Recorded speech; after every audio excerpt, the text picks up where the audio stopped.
দীঘায় নবনির্মিত জগন্নাথ মন্দিরের উদ্বোধন হবে আগামী 30 এপ্রিল। সেই উপলক্ষে নানান অনুষ্ঠান আয়োজিত হবে এই মন্দিরে।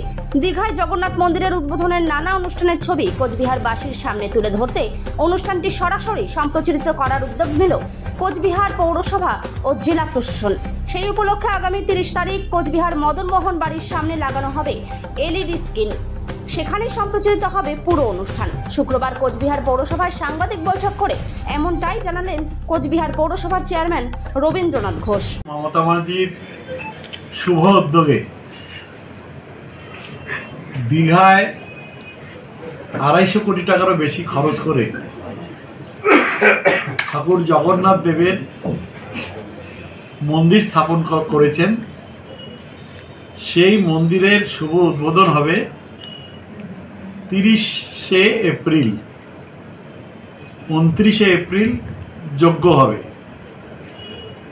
এই অনুষ্ঠানটা কোচবিহার জেলা প্রশাসন এবং কোচবিহার পৌরসভার উদ্যোগে যৌথভাবে সম্প্রসারণের ব্যবস্থা করা হয়েছে।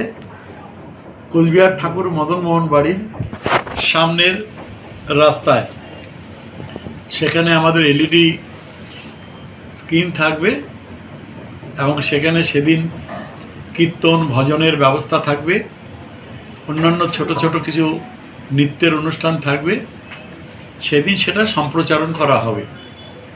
অর্থাৎ এর আগে মানুষকে ভগবান জগন্নাথের দর্শনের জন্য ওড়িশায় যেতে হতো, এখন আর যেতে হবে না। ওড়িশায় যেতে হলে ট্রেনের টিকিট পাওয়া যায় না, প্লেনের টিকিটও অ্যাভেলেবেল না এবং অনেক ভাড়ার কারণে যেতে পারে না। এবং সেখানে রথযাত্রা এবং অন্যান্য সময়গুলিতে, বিশেষ সময়গুলিতে সেখানে হোটেলেরও ভাড়া প্রচুর বেশি থাকে এবং ওখানে ভাষার একটা সমস্যা হয়, যার কারণে ইচ্ছা থাকলেও ঠাকুর জগন্নাথ দেবের মন্দিরে অনেকেই যেতে পারে না। এই সমস্যাটা উপলব্ধি করে মাননীয় মুখ্যমন্ত্রী মমতা ব্যানার্জি তিনি এর রাজ্যের দীঘা পর্যটন স্থল, সেখানেই ঠাকুর জগন্নাথ দেবের মূর্তি স্থাপন করে, মন্দির স্থাপন করে এ রাজ্যের কমপক্ষে যারা ভক্তবৃন্দ আছে এবং তার সাথে উত্তর পূর্ব ভারতের যে সমস্ত ভক্তবৃন্দ আছে যারা ঠাকুর জগন্নাথকে, ভগবান জগন্নাথ দেবকে দর্শন করতে চান, তারা সেখানে যেতে পারবেন, পূজা দিতে পারবেন এবং বিশেষ বিশেষ অনুষ্ঠানগুলোতে অংশগ্রহণ করতে পারবেন। আমি আবার বলছি যে এই অনুষ্ঠানটাই সরাসরি সম্প্রসারণ করা হবে 30 তারিখে। 29 তারিখে যজ্ঞ হবে। এখনও ওই যজ্ঞ যেদিন হবে 29 তারিখ, সেটা সম্প্রসারিত করা হবে কিনা সেটা পরবর্তী সময় জানাতে পারবো। আপাতত 30 তারিখে এটা সম্প্রসারণের ব্যবস্থা করা হয়েছে।